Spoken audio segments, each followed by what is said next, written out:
Tiny black twins beg Mountain Man for help. He instantly bursts into tears. That's what folks in Whetstone Hollow are whispering. But no one saw what those little girls carried in their hands, or what their voices stirred in that broken man's soul. He was a ghost in the mountains, grizzled, silent, dangerous. No one had seen him in years. Then came two tiny strangers, soaked to the bone, whispering a name only he remembers, and asking for help that could cost everything.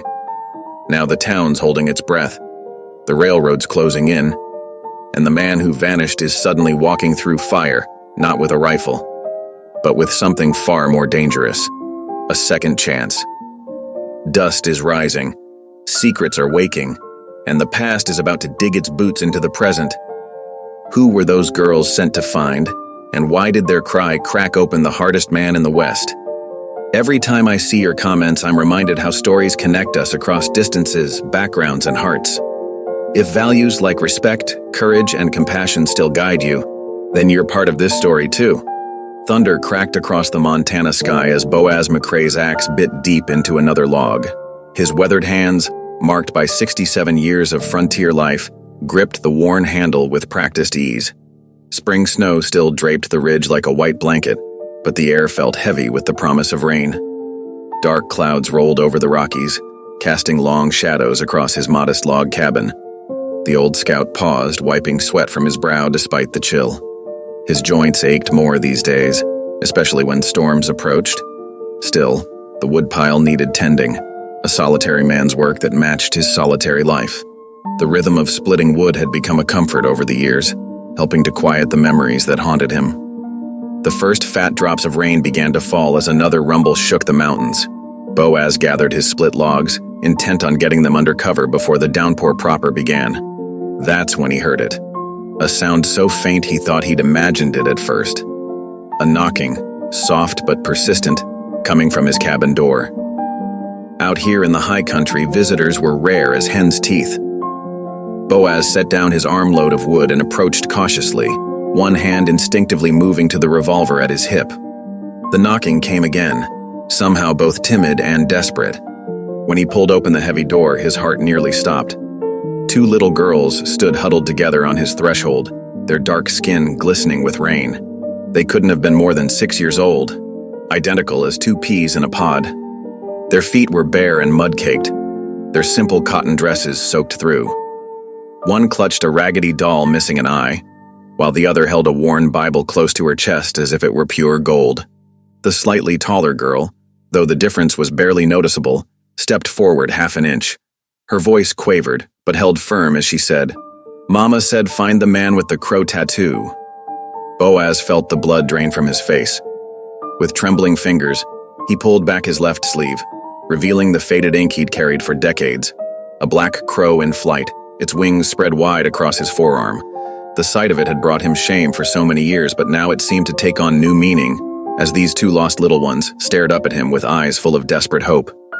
His knees gave out then, and he sank to the wooden floor as tears spilled down his weathered cheeks. The past he'd tried so hard to bury had found him at last, delivered by two angels in sodden clothes. "Lord have mercy," he whispered, his voice rough with emotion.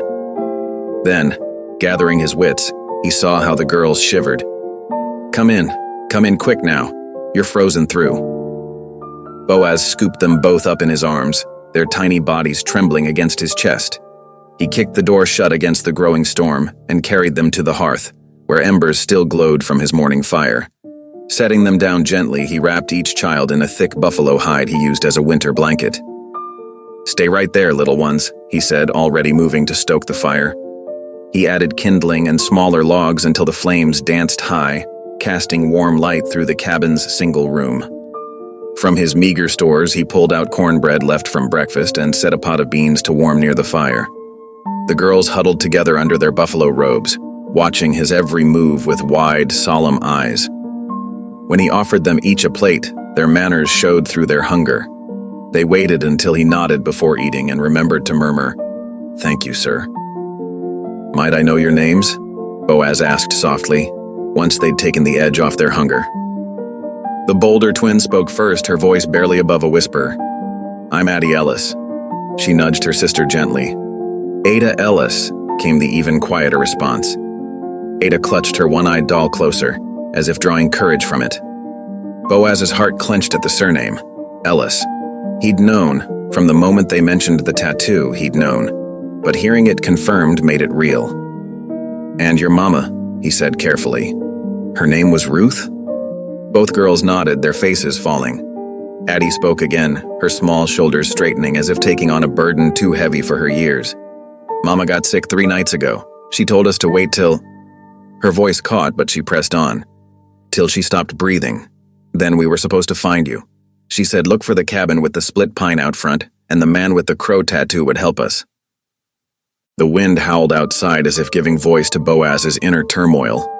Ruth Ellis. He hadn't heard that name spoken aloud in more than 20 years, but it had echoed in his conscience every day since. Ruth, who'd seen good in him when he'd lost sight of it himself. Ruth, who'd offered forgiveness he hadn't deserved. And now, Ruth was gone, sending her precious daughters to him of all people. Thunder boomed again, making both girls jump. Ada began to cry silently, tears tracking down her cheeks. Without thinking, Boaz reached out and gently wiped them away with his calloused thumb. "You're safe now," he said, his voice gruff with emotion. "Your mama, she was right to send you here." The words felt strange in his mouth, but he knew they were true. Whatever his past sins, whatever his unworthiness, Ruth had trusted him with her daughters' lives. He wouldn't fail that trust. The storm raged on outside, but inside the cabin, Boaz kept the fire well-fed and warm. He watched as exhaustion slowly overcame the twins' fear and grief. Their small heads began to nod, even as they fought to keep their eyes open. He fashioned a bed for them near the hearth, using his own bedding and extra quilts to make a soft nest. As he tucked them in, Addie's grip on the Bible loosened enough for him to see what looked like papers sewn into its binding. The sight stirred something in his memory. Ruth had been clever about protecting important documents, but that was a mystery for another time. For now, these little ones needed rest. Boaz settled into his chair by the fire, prepared to keep watch through the night. His mind whirled with memories and questions, but one thing was clear. His life of solitude had ended the moment these 2 girls knocked on his door. Ruth's final act had been to entrust him with her most precious treasures, and in doing so, she'd given him something he'd thought forever lost, a chance at redemption. Gray dawn light crept through the cabin's single window, rousing Boaz from his vigil. During the night, Addie and Ada had migrated from their makeshift bed, curling up like kittens at his feet. His old bones had stiffened from sitting upright in the chair all night, but he couldn't bring himself to disturb their peaceful sleep. The fire had burned low, leaving only glowing embers. Moving with the careful quiet of a man used to living alone, Boaz added kindling and small logs until the flames caught again. He filled his iron pot with fresh water and set it to boil, then measured out oats from his storage barrel. A precious spoonful of honey would make the plain fare more appealing to little ones. As the porridge bubbled, soft rustling drew his attention. Ada sat up first, rubbing sleep from her eyes with tiny fists. Her movement woke Addie, who immediately reached for her sister's hand. The gesture spoke volumes about how they'd learned to face the world together. "Morning, little ones," Boaz said, keeping his voice gentle. "Breakfast is nearly ready." The girls watched him ladle steaming porridge into tin bowls, their eyes following his every move. When he drizzled honey over each portion, their faces lit up despite their lingering wariness. "Thank you, sir," they murmured in unison, accepting the bowls with careful hands. Boaz settled back in his chair, nursing a cup of coffee. As the children ate, he wrestled with the questions that had kept him awake all night. Finally, he asked, "Can you tell me how you found your way here?" Addie, ever the spokesperson, swallowed her mouthful of porridge before answering. "We walked from Dusty Bend, following the river like Mama showed us." Boaz's heart skipped. Dusty Bend, he knew that settlement. A community of Cherokee freedmen had established it after the war, 2 days' journey south of his cabin. "Your mama showed you the way?" Ada nodded. "She took us walking lots of times, said we should know the path in case—" Her voice faltered. "In case anything happened to her," Addie finished, squeezing her sister's hand. "Mama said look for the split pine tree, and the man with the crow picture on his arm. She said you'd help us. Boaz's coffee cup trembled in his weathered hands. Ruth. Ruth Ellis had been alive all these years, living just 2 days away. The knowledge hit him like a physical blow. 20 years ago, during the chaos of Reconstruction, he'd been a Union scout when he'd pulled her from that burning camp.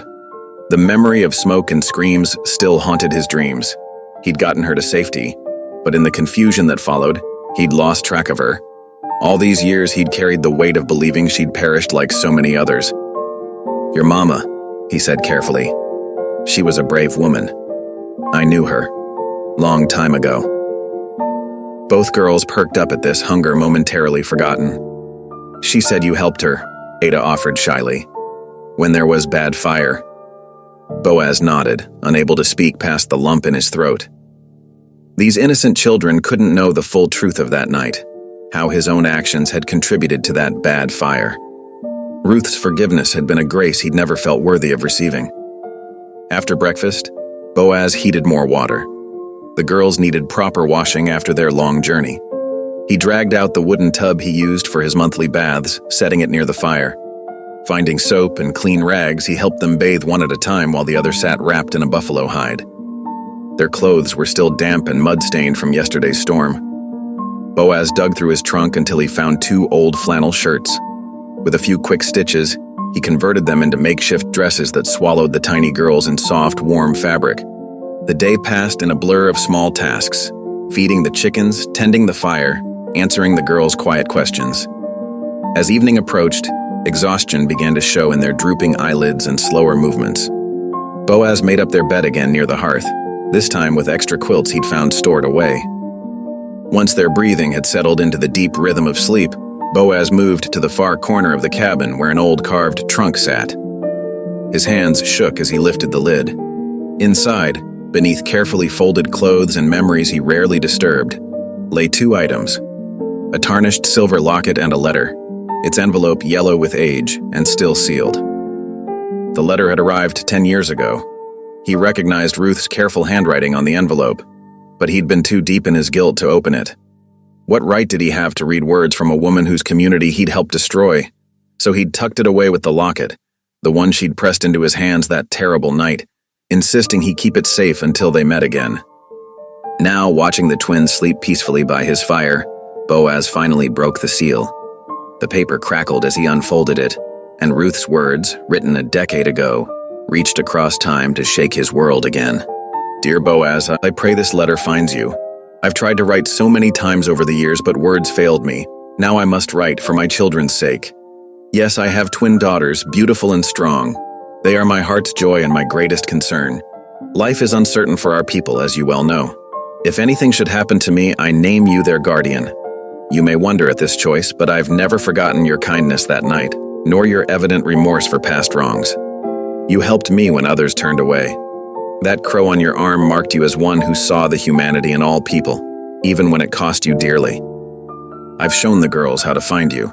They know to look for your cabin if they're ever alone. Please, Boaz, don't let your guilt keep you from helping them. You once asked how I could forgive you. This is my answer by trusting you with what I hold most precious.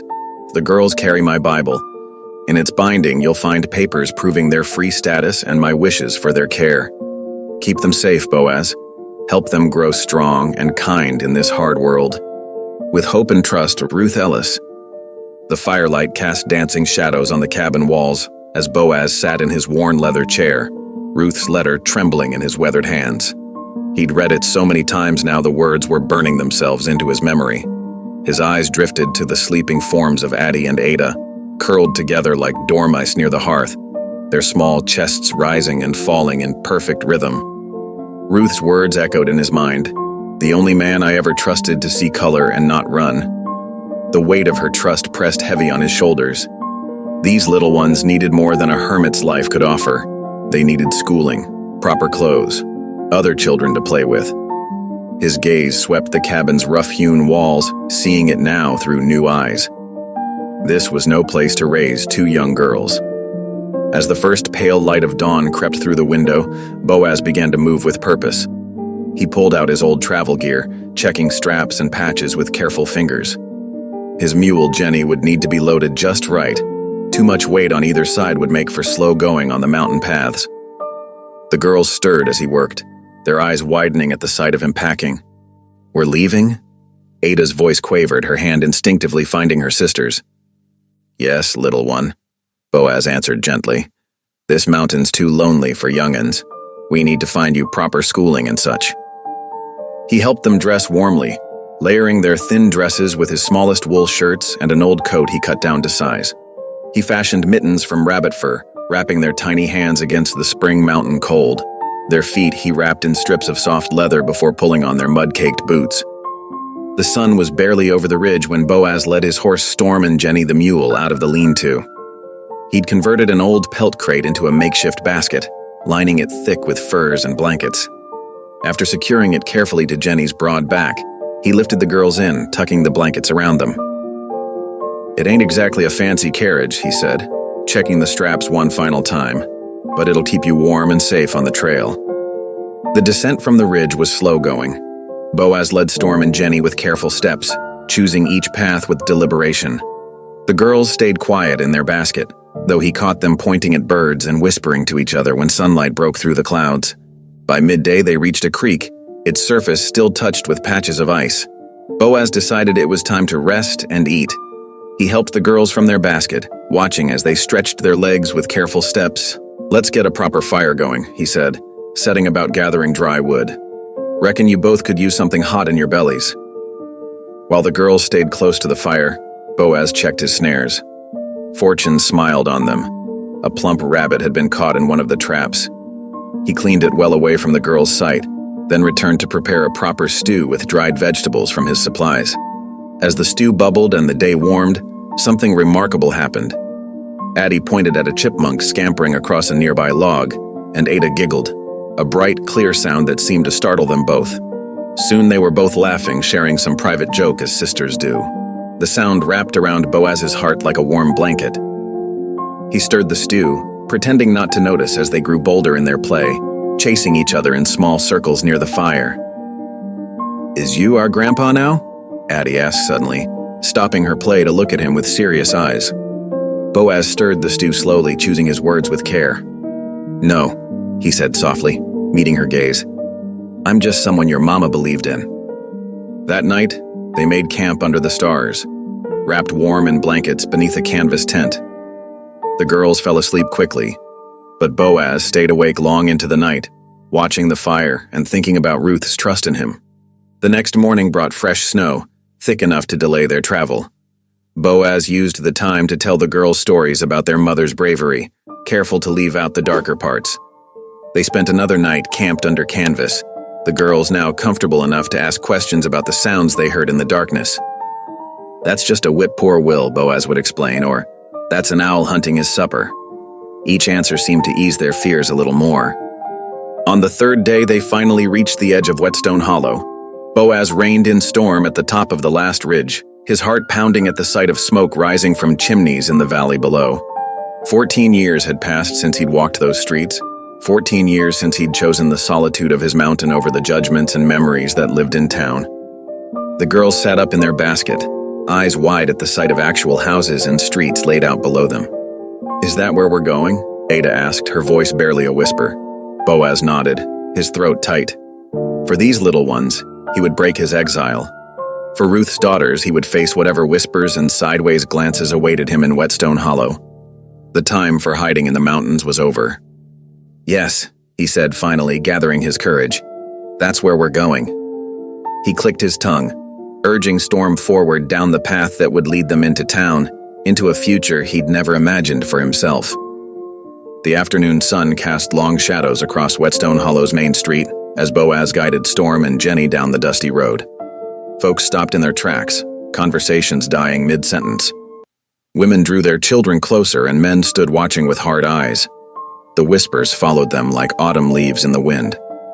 Addie and Ada pressed against Boaz's legs, their small hands clutching his worn coat. He kept one weathered hand on each of their shoulders, guiding them forward with gentle pressure. Their boots, still wrapped in leather strips, made soft, shuffling sounds against the packed dirt. Martha Tooley's house stood at the edge of town, a neat whitewashed building with herb gardens running along both sides. Dried plants hung from the porch rafters, their familiar scents, yarrow, sage, and sweetgrass, bringing memories flooding back. Boaz's throat tightened as he climbed the 3 wooden steps, the girls still clinging to him. Before he could knock, the door swung open. Martha Tooley stood in the doorway, her black hair streaked with silver and pulled back in a neat braid. Her dark eyes widened at the sight before her, taking in Boaz's graying beard, his trail-worn clothes, and the 2 small girls hiding behind his legs. "Good Lord above," she breathed. Then her expression softened like snow in spring sunshine. "Well, don't just stand there letting the flies in." She stepped back, gesturing them inside with a smooth sweep of her arm. "Come in, come in." The interior smelled of cornbread and dried herbs. Martha's home was just as Boaz remembered, neat as a pin, with smooth wooden floors and walls lined with shelves of medical supplies and books. A kettle sang softly on the wood stove. "Sit," Martha commanded, pulling out chairs at her kitchen table. "You all look half-starved." She moved with quick efficiency, setting out plates of cornbread, beans, and fresh apple preserves. The girls watched her every movement, their eyes growing wide at the sight of real china plates. "It's all right," Boaz murmured to them. "Miss Martha's a friend." He helped them into chairs, their feet dangling well above the floor. Martha poured cups of sweet milk for the girls and strong coffee for herself and Boaz. As the children ate, Boaz told the story, finding them at his cabin door, Ruth's letter, their journey down the mountain. His voice grew rough when he spoke Ruth's name. "Ruth Ellis," Martha said softly, shaking her head. "I remember her well. Strong hands, gentle touch. She helped me deliver half the babies in this region, Black and Cherokee both." She studied the girls' faces. "I see her in them plain as day." Addie and Ada had finished their food and were fighting to keep their eyes open. Martha showed them to a small bedroom off the kitchen, tucking them into a real bed with a patchwork quilt. They fell asleep almost instantly. Back in the kitchen, Martha's expression turned serious. "Ruth claimed land outside town, 20 acres near Sweetwater Creek. Had all the proper papers through the Freedmen's Bureau and Cherokee Nation both." She poured more coffee. "I keep birth records and land deeds for folks hereabouts. Give me a day or 2 to look through my files. Those girls might have more than just memories to their name." The sun was setting when another knock came at the door. Reverend Hosea Bell stood on the porch, his silver hair catching the last rays of daylight. His dark face was lined with years, but his back was straight as a pine tree. He removed his black hat as Martha opened the door. "Heard tell the girls made it to town," he said quietly. His eyes found Boaz across the room, and something old and painful passed between them. Martha ushered him inside. "They're sleeping now, but you can look in on them if you'd like." The Reverend moved to the bedroom door with careful steps. He stood there a long moment, one hand pressed against the doorframe. "They have Ruth's eyes," he murmured, his hands trembling slightly. After Martha bid them good night and retired to her room, Boaz and Hosea sat across from each other at the kitchen table. The lamp between them cast dancing shadows on the walls. Neither man spoke for a long while. 14 years, Hosea finally said, his deep voice barely above a whisper. 14 years since that night at the camp. Boaz's shoulders sagged. Not a day goes by I don't think about it. You were a Union scout, sworn to protect. The words carried old pain, old anger. I was wrong, Boaz said simply. Following orders or no, I was wrong. Those families trusted us, and we betrayed that trust. He looked up, meeting Hosea's gaze. I've carried that shame every day since. Hosea's hands clasped together on the table. I lost friends in that fire. Good people who'd made it all the way from Georgia on my underground line. Only 2. He stopped, drawing a deep breath. I know, Boaz said softly. I know. The clock on Martha's wall ticked steadily as the 2 men sat in silence. Finally, Hosea spoke again. Ruth forgave you. Must have to trust you with her girls. He shook his head slowly. Maybe it's time I did too. From the bedroom came a small whimper. Both men turned toward the sound. Addie stood in the doorway, her doll clutched tight against her chest. Bad dream? Boaz asked gently. She nodded, lower lip trembling. Hosea rose smoothly from his chair. Would you like to hear a story about your mama? He asked, his voice warm and kind. About how she used to sing so sweet it would make the birds stop to listen? Addie nodded again, more eagerly this time. Well then, Hosea said, leading her back to the bedroom. Let me tell you about that voice of hers. Boaz listened as Hosea's rich voice spun tales of Ruth's courage and kindness, of her healing hands and generous heart. Soon both girls were awake, drinking in stories of their mother. Their giggles drifted out to the kitchen where Boaz sat, his coffee gone cold and forgotten. The night grew deeper and the girls fell back asleep to the sound of Hosea humming an old spiritual. He returned to the kitchen, settling back into his chair.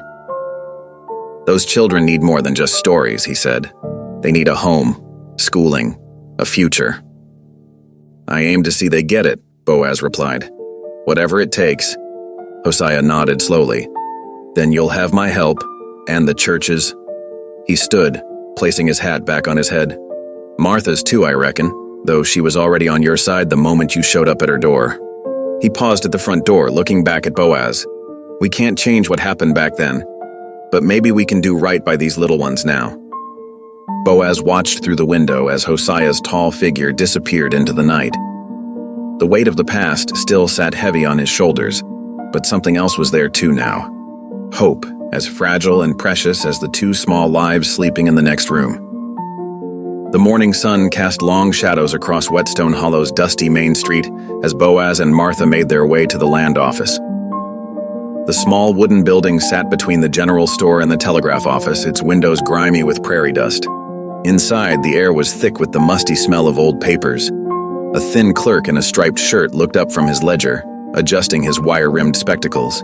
His eyes darted between Boaz's weathered face and Martha's determined expression. We're here about Ruth Ellis's land claim, Martha said, her voice clear and firm. 20 acres on Sweetwater Creek. The clerk's fingers drummed nervously on his desk. Ah yes, the Ellis parcel. He shuffled through some papers, not quite meeting their eyes. I'm afraid that land was sold several months ago. Sold? Boaz's voice was quiet but sharp. To whom? The Wesley Pacific Railroad Syndicate acquired it through routine proceedings. The clerk's words came too quick, too practiced. Martha leaned forward, her hands flat on the desk. I'd like to see the sale documentation. I'm afraid those papers are not immediately available. The clerk tugged at his collar. It was all quite routine, you understand.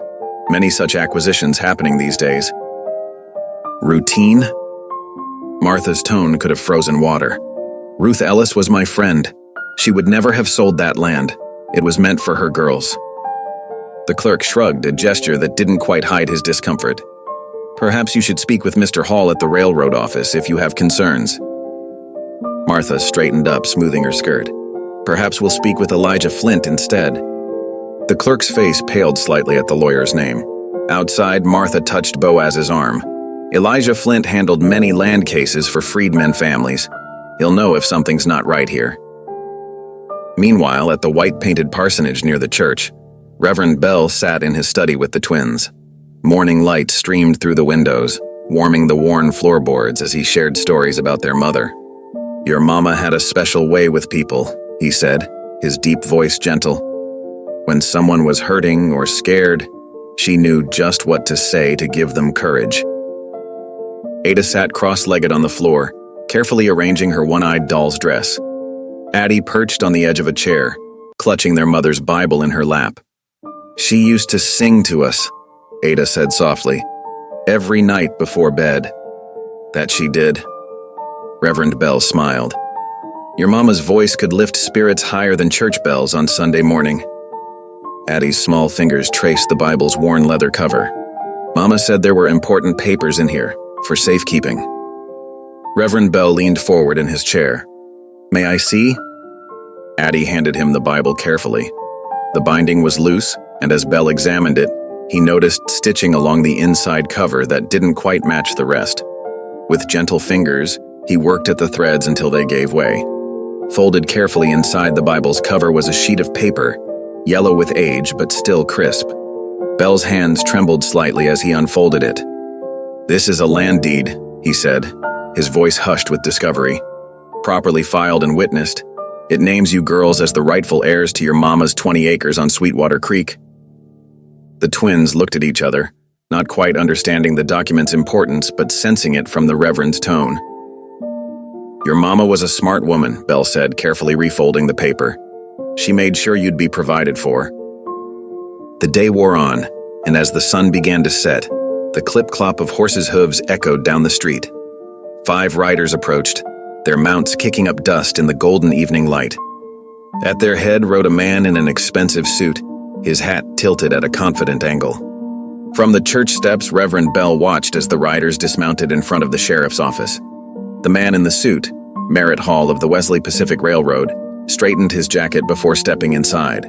The other men, rough-looking types with guns on their hips, lounged against their saddles, eyeing the town like wolves sizing up a flock. Through the sheriff's office window, Bell could see Hall speaking with Sheriff Wade, their heads close together. Money changed hands. Not much, but enough to make the sheriff nod several times. Inside the parsonage, the twins were setting up for supper, carefully placing forks beside the plates just as Martha had shown them.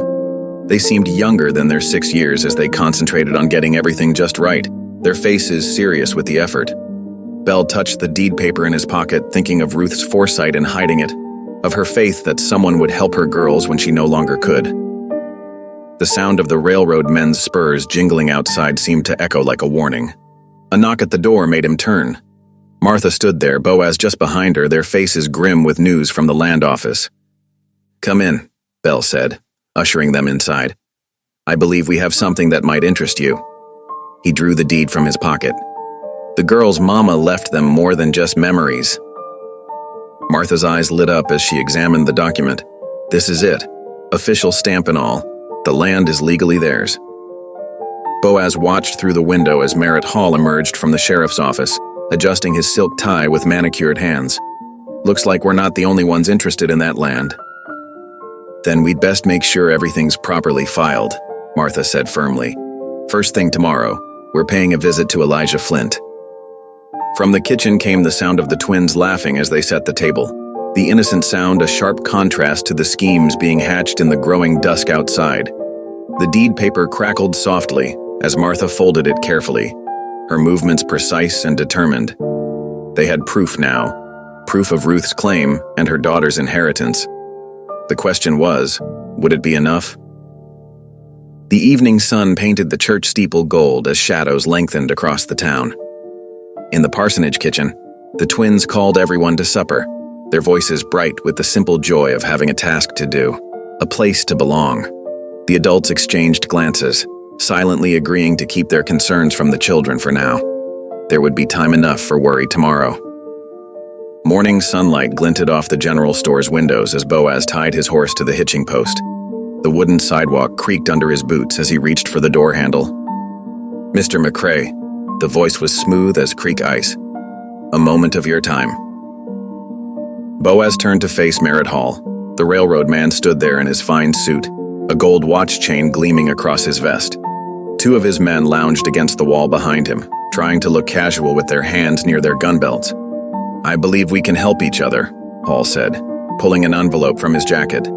"There's $500 here, more than fair compensation for taking on 2 orphans." Boaz's face hardened. "The girls aren't for sale. Come now." Hall's smile didn't reach his eyes. "We both know those children need more than a mountain hermit can provide. Think of their future. Proper schooling, fine dresses, the kind of life their mother would have wanted." "Their mother wanted them to have their land," Boaz said quietly. "Their heritage." Hall's expression cooled. "That land was legally acquired by the Wesley Pacific Railroad. We have plans, progress that can't be delayed by sentimental attachments." "Seems to me," Boaz said, "if everything was legal, you wouldn't be offering bribes." The railroad man stepped closer, lowering his voice. "Consider carefully, Mr. McCrae. The frontier can be dangerous. Accidents happen. It would be a shame if anything befell those precious girls while in your care." Boaz's hands clenched, but he kept them at his sides. That sounded like a threat. Just friendly advice. Hall adjusted his tie. You have until tomorrow to reconsider. After that, well, he shrugged. Things might get complicated. Inside the store, Martha watched through the window, her fingers tight around a bolt of calico. When Hall and his men finally rode off, she hurried outside. You all right? She asked, touching Boaz's arm. He nodded, still staring after the riders. We need that town meeting. Today. By late afternoon, Reverend Bell's church was packed. Farmers, shopkeepers, and ranchers filled the pews. Martha sat with the twins near the front, while Boaz stood at the pulpit, his weathered hands gripping the wooden edges. Folks, Bell began, we're here because two of God's children need our help. Their mother, Ruth Ellis, was known to many of you. She delivered some of your babies, tended your sick. Now her daughters need our protection. Boaz cleared his throat. The sound of his voice, unused to public speaking after so many years alone, caught roughly at first. 20 years ago, I did something unforgivable. I stood by while good people lost everything. I've carried that shame ever since. His words grew stronger. But those girls found me. Their mama trusted me to make it right. I failed before. I won't again. A murmur ran through the congregation. Old Timothy Wheeler, who'd lost a leg in the war, spoke up. Them railroad men been pushing folks around too long. Count me in. And me, said Sarah Cooper from the Mercantile. Those girls need proper clothes. I'll see to it. One by one, townspeople stood, offering what they could. Feed for horses, extra blankets, time standing watch.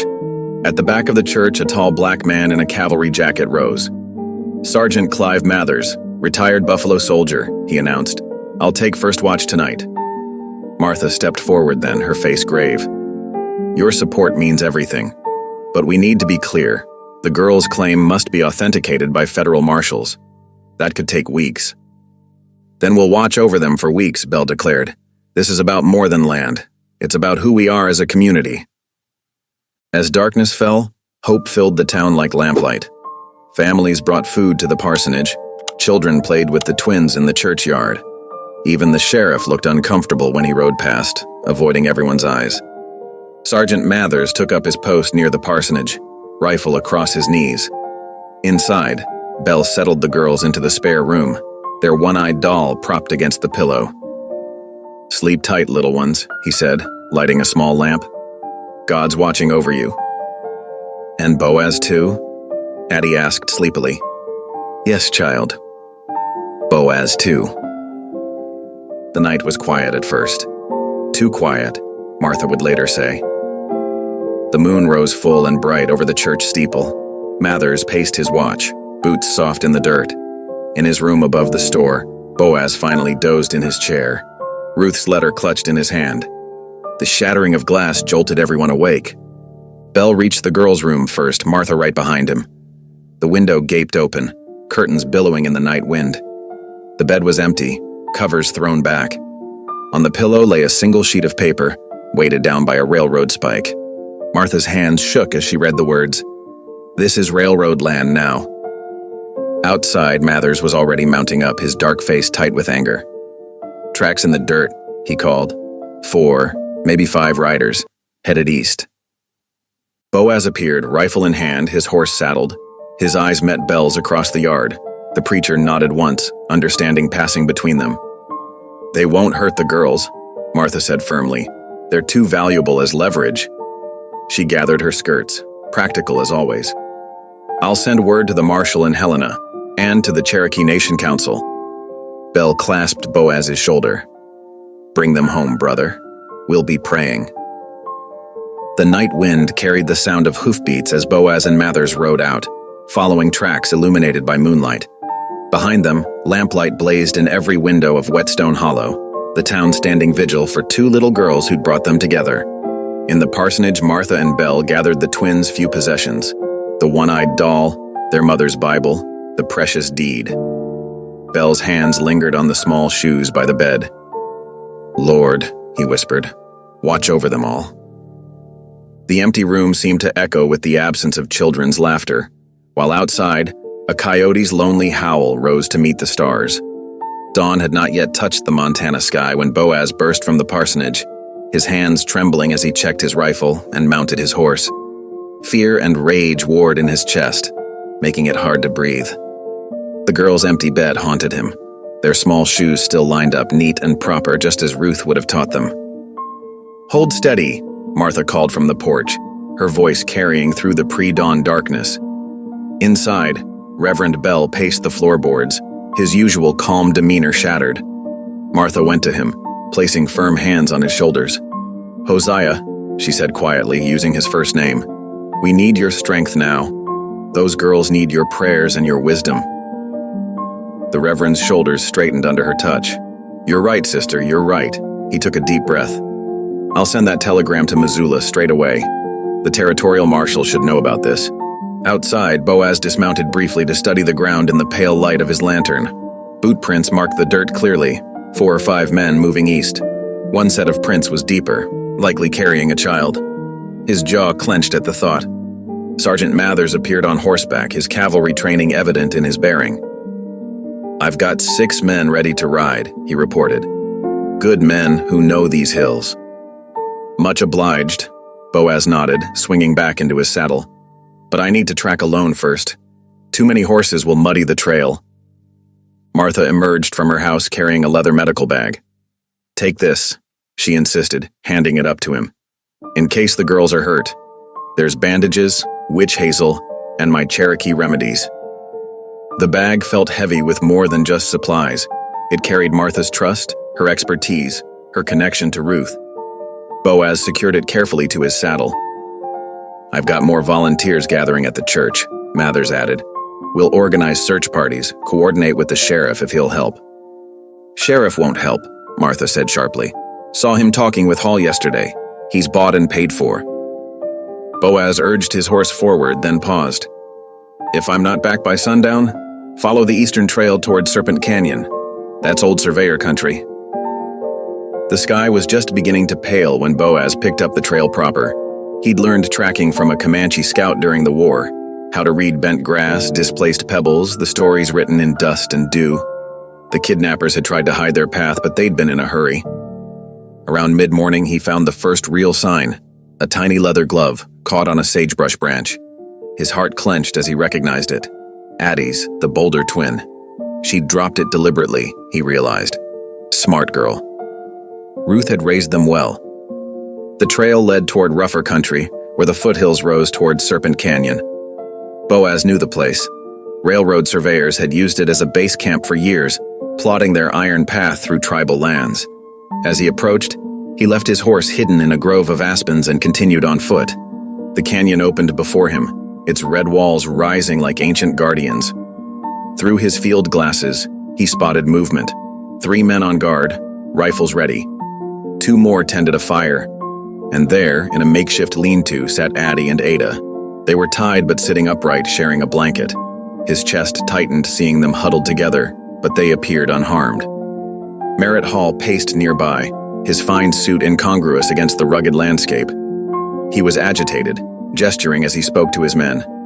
Boaz was too far to hear the words, but the meaning was clear. Things weren't going according to plan. The sun crossed the sky as Boaz watched, noting guard changes, counting weapons, memorizing the layout. When dusk finally painted the canyon walls purple, he began his careful retreat. The girls were safe for now. Hall needed them as leverage, but they wouldn't stay safe if he bungled the rescue.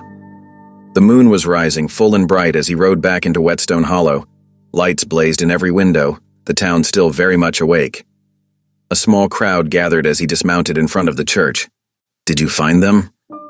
Martha pushed forward, her face tight with worry. "They're alive," Boaz assured her. "Unharmed. Hall's got them in Serpent Canyon, about 20 miles east. 5 armed men guarding them." Reverend Bell emerged from the church. "I got through to the marshal's office in Missoula. They're sending men, but it'll take at least 3 days for them to reach us." "3 days is too long," Sergeant Mathers said, stepping forward. "Those girls don't have 3 days." Boaz nodded grimly. "We need to get them out ourselves. But it has to be careful, has to be clean. No shooting if we can help it." "The girls have seen enough violence," Martha agreed softly. Inside the church, they gathered around the old communion table, now covered with a rough map Boaz had drawn in charcoal.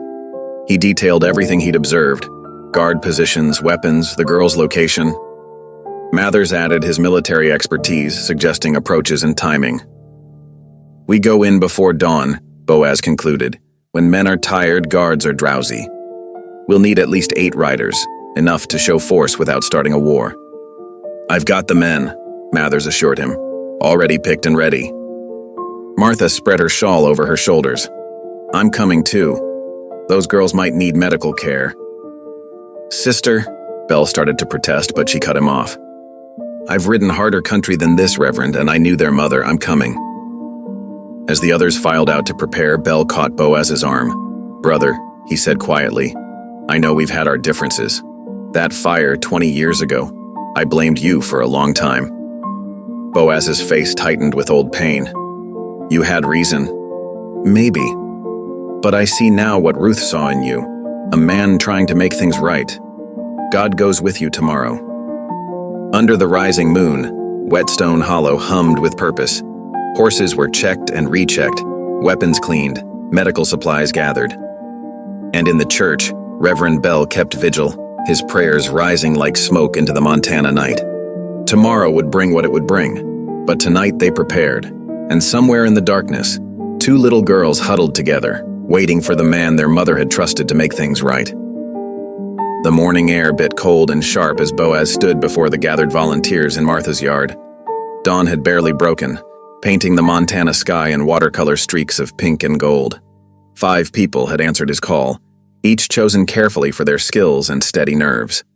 Sergeant Mathers stood tall in his old cavalry coat, his dark face etched with determination. Beside him, young Jonah Two Rivers adjusted the leather strap of his medical bag, a gift from his apprenticeship with Martha. The Navajo scout's eyes missed nothing, scanning the horizon with practiced ease. Reverend Bell emerged from the house carrying his worn Bible, tucked safely in an oilskin wrap.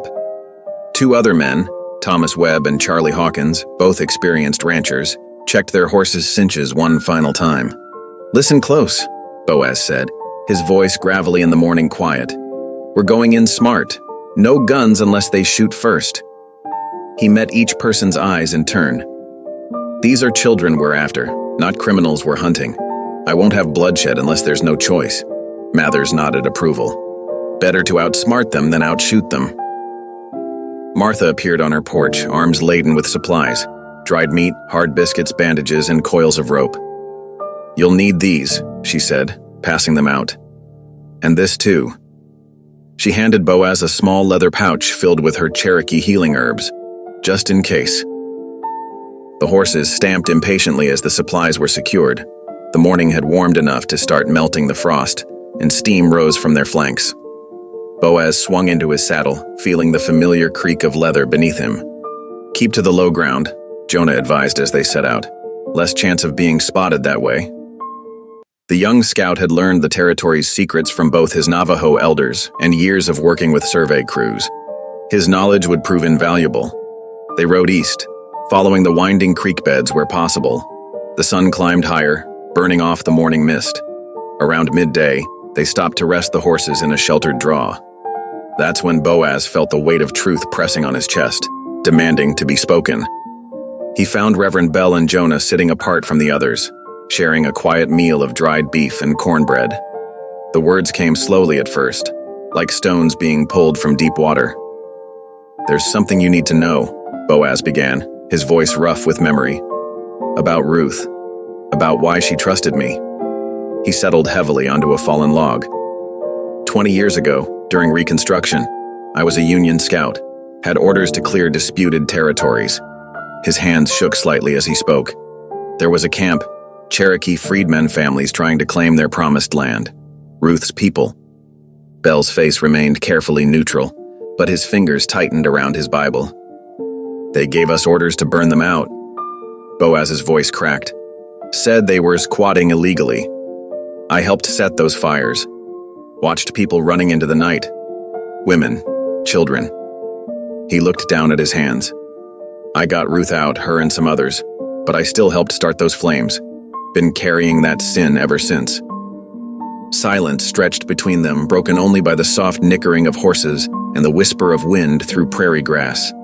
Finally, Reverend Bell spoke, his deep voice gentle but firm. "Then this is your altar, Boaz," he said, touching the older man's shoulder. "Time to make it right." Jonah nodded slowly. "My people have a saying. The path to healing begins when we face the source of our pain." They reached the canyon's edge as the sun began its descent, painting the red rock walls in deep crimson shadows. From their vantage point, they could see Hall's camp below, 5 men still guarding the girls who remained in the lean-to shelter. "They've got someone watching the main trail," Jonah reported after scouting ahead. "But there's an old game path down the north face, steep but manageable." They made camp well back from the rim, keeping their fire small and covered. As night settled over the canyon, Reverend Bell gathered them in a tight circle. "Let us pray," he whispered, his rich voice barely carrying beyond their group, "for wisdom, for protection, and for the innocent ones below."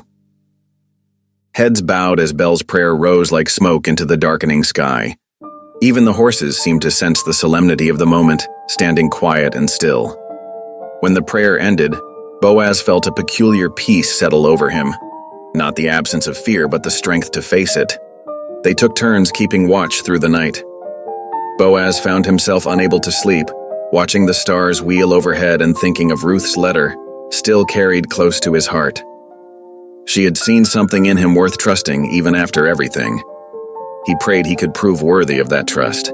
As the night deepened, an owl called from somewhere in the darkness 3 times, then silence. Jonah lifted his head. "That's no owl," he whispered. "Someone else is out there." Mathers moved silently to the edge of their camp, peering into the darkness. After a long moment, he relaxed. "It's Martha," he reported. "Must have followed our trail." The Cherokee healer emerged from the shadows like a spirit, leading her horse. "Couldn't let you men have all the excitement," she said softly. "Besides, those girls might need a woman's touch when this is over." No one argued with her presence. They all knew Martha's strength, her healing skills, her connection to Ruth's memory. She settled among them, as if she'd been there all along. The hours crept by with agonizing slowness. Shortly before dawn, when the sky was still velvet black and the stars blazed overhead, Boaz gathered them one final time. "We go in quiet," he instructed. "Jonah and I will lead down the game trail. Mathers, you and your men circle around to the south. Be ready if they run that way. Reverend, you and Martha stay with the horses until we signal. If anything goes wrong..." He paused, swallowing hard. "If anything goes wrong, get word to the marshal. Those girls' rights need protecting no matter what." They checked their ropes one last time. Weapons were secured but left holstered. A last resort, not a first choice. As the first hint of dawn began to lighten the eastern sky, they moved into position. Boaz felt the weight of years lifting from his shoulders as they prepared to descend into the canyon. Here, finally, was a chance to balance the scales, not to erase the past, but to honor Ruth's faith in him, to protect what she had loved most in the world. He touched the letter in his shirt pocket once more, then nodded to his companions. It was time. As they began their careful descent into the canyon's shadows, Reverend Bell's words echoed in his mind. "This is your altar, Boaz. Time to make it right." The eastern sky had barely begun to pale when Boaz and Jonah crept through the shadows of the canyon. Their moccasins made no sound on the rocky ground. The camp lay quiet below them, with only one guard visible hunched near a dying fire. Boaz's heart thundered in his chest as they waited for Mather's signal. The plan was simple. The retired Buffalo soldier and Reverend Bell would create a distraction near the ridge, drawing attention away from the lean-to where the girls were held. A screech owl's call pierced the pre-dawn stillness. 3 short bursts. The signal. Moments later, rocks clattered down the canyon's far wall, followed by shouts and movement. Just as planned, 3 of Hall's men scrambled toward the commotion, weapons drawn. "Now," Boaz whispered to Jonah. They slipped forward, staying low in the brush. The young Navajo scout moved like a shadow, checking their path was clear. The remaining guard had turned toward the noise, his back to them. The lean-to was a simple canvas structure hastily erected. Boaz's hands trembled as he reached the back wall. With painful slowness, He lifted the edge of the canvas. The girls lay curled together on blankets, their small hands bound with rope. "Addie, Ada?" he whispered, barely breathing the words. Ada's eyes flew open. A sob caught in her throat as she recognized him. Addie stirred beside her, then pressed her face into her sister's shoulder to muffle her cry of relief. "Shh," Boaz soothed, pulling out his knife to cut their bonds. "We're going home." The metallic click of a hammer being pulled back froze him in place. Cold sweat trickled down his spine as he slowly turned his head. One of Hall's men stood there, rifle aimed steady, but something was wrong in his stance. Hesitation showed in the way he held the weapon, in the troubled lines around his eyes. "Mister," Boaz said quietly, "these are children." The man's jaw worked. He looked at the twins, then back at Boaz. "I didn't sign up for this," he muttered, the rifle barrel lowered. "Taking land's one thing, stealing kids." He shook his head. "Get them out of here." Boaz didn't waste the chance. He gathered both girls in his arms while Jonah kept watch. Ada clung to his neck, her tears dampening his collar. Addie was eerily quiet, but her small hands gripped his shirt with desperate strength. They slipped into the brush where it grew thick along the creek bed. The eastern sky had lightened enough to paint the canyon walls in shades of purple and gold. Dawn was coming fast, too fast. A horse's sharp whinny split the air. Boaz's blood ran cold at the sound of hoofbeats approaching at a gallop. Merritt Hall's voice rang out, sharp with fury. "What do you mean they're gone?" "Sir, The guard who'd let them go never finished his sentence. "Find them!" Hall roared. $500 to the man who brings them back." Boaz clutched the girls tighter as horses thundered past their hiding place. Jonah pressed close, gesturing toward a narrow gap between two boulders. They squeezed through just as riders crashed through the brush they'd vacated. "This way," Jonah whispered, leading them along a nearly invisible game trail. The path twisted through stands of juniper and sage, staying close to the canyon wall where shadows still held. Ada whimpered when a branch scratched her cheek. Boaz wanted to comfort her, but there was no time. Behind them, Hall's men were spreading out, quartering the ground like hunting dogs after prey. A shot cracked out, the bullet whining off rock somewhere above their heads. Addie finally broke her silence with a terrified squeak. Boaz set the girls down, pushing them ahead of him. "Run to Jonah," he ordered softly. "Don't look back." The girls scrambled forward while Boaz turned to face their pursuers. He had no intention of shooting. The girls had seen enough violence, but he could buy them time. He drew his revolver, aiming high, and squeezed off 2 shots that sent Hall's men diving for cover.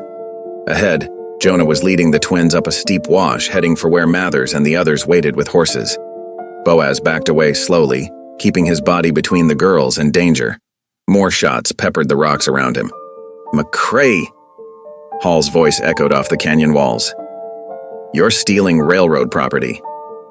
"They're children, Hall," Boaz shouted back. "Not property." He turned and ran then, catching up to the others. The wash grew steeper, forcing them to scramble on hands and knees.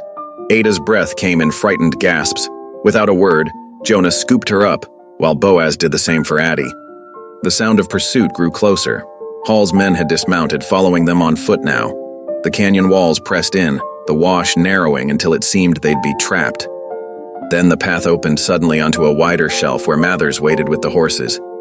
Martha was there too, reaching down to help pull the girls onto her mare.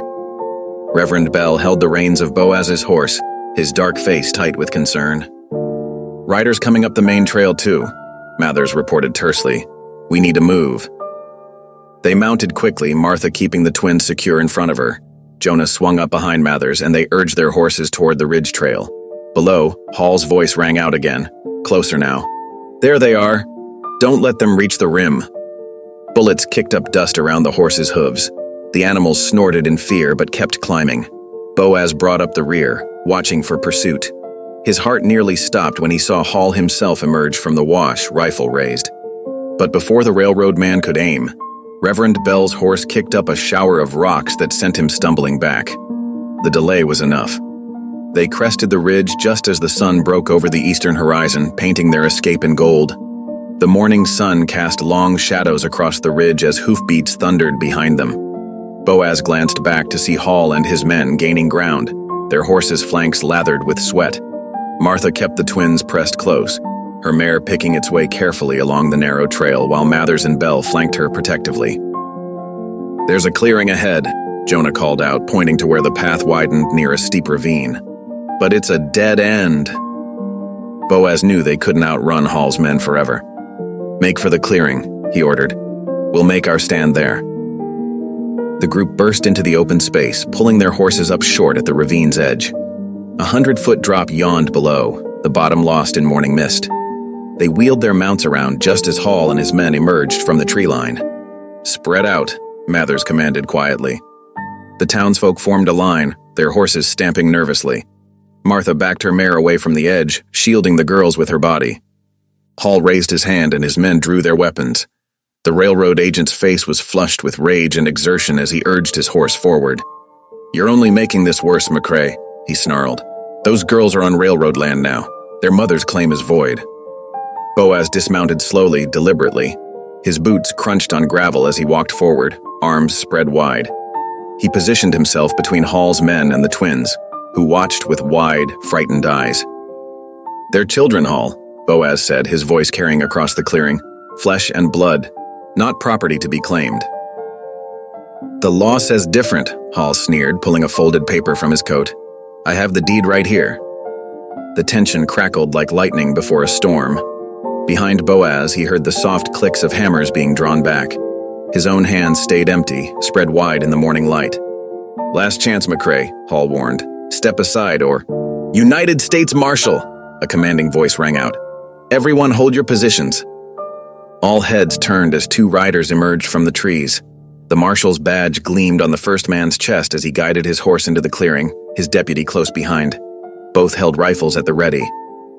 "I received a telegram about kidnapped children and land fraud," the marshal announced, his stern gaze sweeping the scene.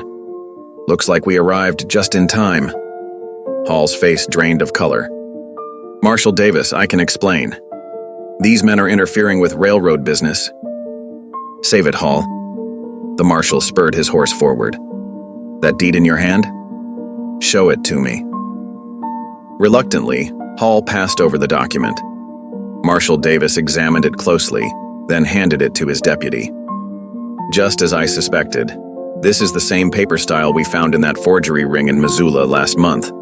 He fixed Hall with a hard stare. "The territorial governor's office is mighty interested in railroad agents using fake deeds to steal freedmen's land." "These accusations are—" Hall began, but the marshal cut him off. "Everyone lower your weapons now." His tone left no room for argument. Slowly, guns were holstered on both sides. "Deputy, collect their firearms." As the deputy moved among Hall's men, Marshal Davis turned to Boaz. "I assume you have proof of the children's claim?" Reverend Bell urged his horse forward, pulling out the Bible with Ruth's original deed. "Right here, Marshal, properly filed and witnessed." The marshal reviewed the document and nodded. "This appears genuine. We'll have it verified, but for now." He straightened in his saddle. "Merritt Hall, you're under arrest for fraud, kidnapping, and conspiracy. Deputy, take him into custody." Hall's face twisted in fury as the deputy approached with handcuffs. His men, seeing their leader's fate, began to drift away, none wanting to share his charges. The twins clung to Martha as she brought her horse forward.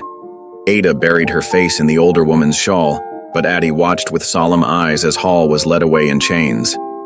Boaz felt his legs go weak with relief. He stumbled slightly and Reverend Bell was there, gripping his arm. "You did it, old friend," the preacher murmured. "You made it right." The morning sun climbed higher, burning away the mist in the ravine below.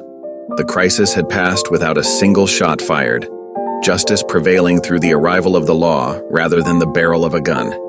The marshal's investigation moved swiftly over the next few days. In the town hall's main chamber, Marshal Davis sat behind a broad oak desk, carefully examining the deed sewn into Ruth's Bible. Morning light streamed through dusty windows as he compared the document against land office records. "Everything appears to be in order," he announced, looking up at the gathered crowd. "The original filing date, witness signatures, and territorial seal are all authentic. This deed grants full ownership of the Ellis homestead to Addie and Ada as their mother's rightful heirs." Martha Tooley squeezed the girl's hands as they stood beside her, dressed in fresh calico dresses she had sewn. Addie stood straight and proud, while Ada leaned shyly against Martha's skirts. The town council convened that afternoon in the same chamber. Mayor Thompson, a weather-beaten man with kind eyes, called the meeting to order with 3 sharp raps of his gavel.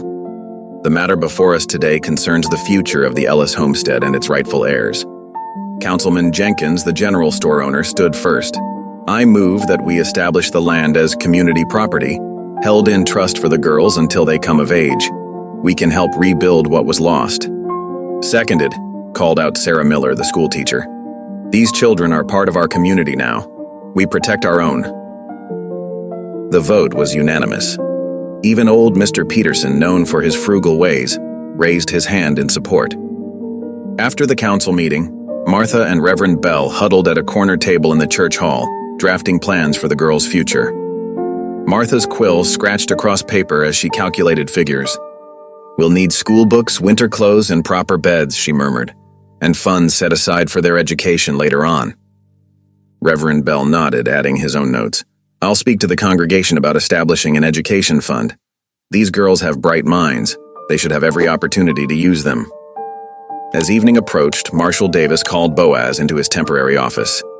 The grizzled mountain man shifted uncomfortably in his chair as the marshal laid out guardianship papers. The girls need a legal guardian, the marshal explained gently. Someone to protect their interests and raise them proper. Their mother's letter named you, Mr. McCrae. Are you willing to accept that responsibility? Boaz stared at the papers, his weathered hands trembling slightly. I'm not sure I'm fit for it, he whispered. Been alone so long. Sometimes the best parents are the ones who doubt themselves most, the marshal replied. Those girls already trust you. That's worth something. Boaz picked up the pen, his eyes misting as he signed his name. I'll do right by them, he promised. For Ruth's sake, for their sake. That evening, the church hall glowed with lamplight as the town gathered to celebrate. Ladies from the quilting circle had decorated the walls with fresh pine boughs and paper chains. The long tables groaned with covered dishes, Martha's cornbread, Mrs. Miller's apple pies, and enough fried chicken to feed twice their number. Addie and Ada sat beside Boaz at the head table, their eyes wide at the festivity. Reverend Bell stood to offer grace, his deep voice carrying to every corner. Lord, we thank you for bringing these precious children to our care, he prayed. Guide us as we help them grow. Make us worthy of the trust placed in us. Martha announced the education fund to enthusiastic applause. Already, several families had pledged support. Even the telegraph operator offered free lessons in his spare time. As twilight deepened outside, Boaz watched the twins playing with other children near the punch bowl. Ada had emerged from her shell enough to join a game of cat's cradle, while Addie taught the others a clapping game Ruth had shown them. Reverend Bell settled into the chair beside him. You've done a mighty thing, Boaz, he said quietly, taking these girls in, helping us all remember what community means. Boaz nodded, his throat tight with emotion. Around him the hall hummed with conversation and laughter, the sounds of a town united in purpose. He realized that in saving the girls, he had found his own way home. Spring melted into early summer across Whetstone Hollow. The wildflowers dotted the meadows with splashes of purple and gold, and warm breezes carried the scent of pine from the ridgeline. In a modest cabin just outside town, new life was taking root. Boaz stood before a clouded mirror, dragging a straight razor carefully across his graying beard. Soap foam collected in the wash basin as years of wilderness fell away, revealing a face he had almost forgotten. From the kitchen, he could hear the twins giggling as they prepared breakfast, a sound that still surprised him each morning. You look different, Ada said softly when he emerged, running her small fingers over his newly smooth chin. Her sister Addie nodded in agreement, setting 3 tin plates on the rough-hewn table. Reckon I do at that, Boaz replied, touching his face self-consciously. The morning sun streamed through windows that had been carefully washed and hung with gingham curtains Martha had helped the girls sew. Days settled into a gentle rhythm. 3 mornings each week, Boaz would watch the twins skip down the dirt path to Martha's schoolhouse, their slates tucked under their arms and lunch pails swinging. While they learned their letters and numbers, he worked to repair the sagging fence lines around their property, his hands remembering skills long unused. On other days, he taught the girls the ways of the land. At the creek that wound behind their cabin, Boaz showed them how to read the water's patterns and where fish liked to hide. "See how the current breaks there," he would explain, pointing to a fallen log. "That's where the big ones rest." Addie proved a natural with a fishing pole, while Ada preferred to sit on the bank and draw pictures in her slate of the butterflies that danced above the water. Both girls soaked up his knowledge like parched earth and rain. When Martha gifted them 2 gentle ponies, Boaz spent patient hours teaching the twins to ride. He fashioned special stirrups to fit their small boots and showed them how to guide their mounts with quiet confidence. "A horse can feel your fear," he explained, helping Ada settle into her saddle. "Trust yourself, and they'll trust you back." But nights remained harder. The darkness often brought back memories that no amount of new happiness could fully wash away. Boaz would wake in his bedroll, heart pounding, his skin clammy with sweat as phantom flames danced behind his eyes. The old guilt would rise up like smoke, choking him with remembered screams and the acrid smell of burning canvas. One such night, as he sat rigid in the darkness trying to slow his breathing, tiny footsteps padded across the wooden floor. Addie, her hair in sleep-mussed braids, appeared like a small ghost in her white nightgown. Without a word, she crawled into his bedroll and pressed her warm body against his side. Her presence anchored him to the present, drawing him back from the edge of old terrors. "You don't have to be afraid anymore, Papa," she whispered, her small hand finding his larger one in the darkness. "We're here now." Boaz's throat tightened at the word, Papa. He had never asked them to call him that, had never presumed to take Ruth's place in their hearts. But in that moment, as Addie's steady breathing slowed into sleep beside him, he felt something shift and settle in his soul. The past couldn't be undone, but perhaps it could be balanced by love freely given. He didn't correct her. Instead, he pulled the blanket more securely around her shoulders and let his own eyes close, the nightmare's grip loosening its hold. For the first time in years, he slept until dawn. Spring burst into full glory across Whetstone Hollow, painting the valley in vibrant hues. Apple trees dotted the hillsides with clouds of pink and white blossoms, while meadowlarks trilled their morning songs from fence posts. The air carried the sweet perfume of new growth and possibility. At the town hall, Mayor Harrison stood before the gathered townspeople, holding an official-looking letter bearing the Wesley Pacific Railroad's elaborate letterhead. The investigation into Merritt Hall's activities had revealed a web of corruption stretching across 3 territories. Now the company sought to make amends. "To the good people of Whetstone Hollow," the mayor read, his voice carrying to the back of the crowded room, "we extend our deepest apologies for the unconscionable actions taken by our former agent, Merritt Hall. His attempts to illegally seize land and endanger children represent everything our company stands against." Martha Tooley sat in her usual spot near the front, nodding with quiet satisfaction as the letter detailed the company's commitment to compensating affected landowners. Beside her, Reverend Bell smiled knowingly. Justice had prevailed even if it had taken its time arriving.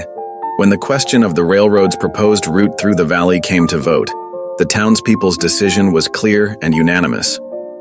The new tracks would run east of their community, preserving both their peace and their independence. The vote wasn't against progress, Martha later explained to the twins, but for protecting what mattered most. Outside of town, on Ruth's reclaimed land, Boaz McCrae worked from sunrise to sunset, his hands deep in the rich soil. He had declined several offers to join the town council, preferring instead to focus on bringing Ruth's old garden back to life. The leather-bound planting journal he'd found in her trunk became his guide, its pages filled with careful notes about soil and seasons, about which flowers needed morning sun and which vegetables thrived in shade. "Your mama knew every inch of this land," he told Addie and Ada as they helped him clear winter-dead vines from the fence. "She wrote down everything she learned, just like you do in your school tablets." The girls took to gardening with the same enthusiasm they showed for riding and fishing. They delighted in discovering their mother's handwriting in the journal's margins. Little notes about which flowers attracted butterflies or how to tell when corn was ready for picking. Each page revealed another piece of the mother they were too young to fully remember. One warm afternoon, Martha rode out to check on their progress. She found Boaz kneeling beside a freshly turned flower bed, carefully setting out young rose bushes. The twins were nearby, giggling as they watered the newly planted vegetables with small tin cans. Martha noticed the tears tracking silently down Boaz's weathered cheeks as he worked. He didn't try to hide them when she approached, just wiped his hands on his pants and gestured at the flourishing garden around them. "She loved this place," he said softly, his voice rough with emotion. "Every word in that journal shows it. The way she wrote about the soil, the seasons, the hope of things growing." He touched a rosebud gently. "And now they will too. These girls of hers, they'll know her through every flower that blooms here." Martha rested her hand on his shoulder, understanding the weight of the moment. The garden wasn't just about growing food or flowers. It was about keeping Ruth's memory alive for her daughters. Each plant they tended was a connection to their mother's dreams, each harvest a fulfillment of her plans for this piece of earth. She watched as the twins ran over to show Boaz the first tiny sprouts breaking through in their vegetable patch, their faces glowing with pride and excitement. The land was coming back to life under their care, just as Ruth had always intended. The Montana evening painted the sky in brushstrokes of purple and gold as Boaz McCrae settled into the old wooden rocker on the cabin's front porch. Addie and Ada nestled against him, one on each knee, wrapped in the patchwork quilt Martha had made them. The gentle creaking of the chair mingled with evening birdsong and the distant lowing of cattle in the valley below. Fireflies began to dance in the growing darkness, sparking wonder in the girl's eyes. Addie reached out, trying to catch one in her small palm. The warm summer air carried the sweet scent of Ruth's roses, now blooming in abundance along the garden path. "Mr. Boaz?" Addie's voice was soft, thoughtful. She had taken to calling him that instead of just Boaz, a small change that touched his heart every time. "Yes, darling? Are we gonna stay here forever?" The question hung in the twilight air, weighted with all the uncertainty these young ones had already known. Boaz's arms tightened protectively around them both as he rocked slowly back and forth. "As long as the Lord allows, my darlings," he answered, his voice rough with emotion. "As long as he allows." Ada snuggled closer, her small hand clutching his worn shirt. The peace of the moment wrapped around them like a blessing, until the sound of approaching hoofbeats drew their attention to the path. Reverend Hosea Bell appeared through the gathering dusk, his silver hair catching the last rays of sunlight. He dismounted with the ease of a much younger man, his face bright with news he couldn't wait to share. "Evening, Brother Boaz," he called, climbing the porch steps. The girls scrambled down to hug his legs, making him chuckle. "And good evening to you too, little ladies." Boaz gestured to the empty chair beside him. "What brings you out this way, Reverend?" The older man settled into the chair, reaching into his coat pocket. "Got word from the town council today. They've voted to add Ruth's name to the founding plaque, right where it belongs, among the first settlers of this valley." Boaz's breath caught in his throat. He watched the girls' faces light up at the mention of their mother's name. "There's more," Bell continued, his voice warm with satisfaction. "The council's approved plans for a new school, right here on Ruth's land. A proper schoolhouse, dedicated to educating both freedmen and Cherokee children together, just as she always dreamed." Tears welled in Boaz's eyes as he remembered Ruth's passionate belief in education, her determination that her people's children would have the learning she'd been denied. Now her dream would become reality, right here on the soil she'd loved so well. Later that night, after Reverend Bell had ridden home, Boaz sat between the girls' beds with Ruth's Bible open on his lap. The lamplight cast a gentle glow as he read from the Psalms, Ruth's favorite passages marked with pressed flowers she'd collected years ago. As sleep began to claim them, Ada's voice drifted up, soft and clear in the quiet room. "You're our papa now." The words pierced straight to Boaz's heart.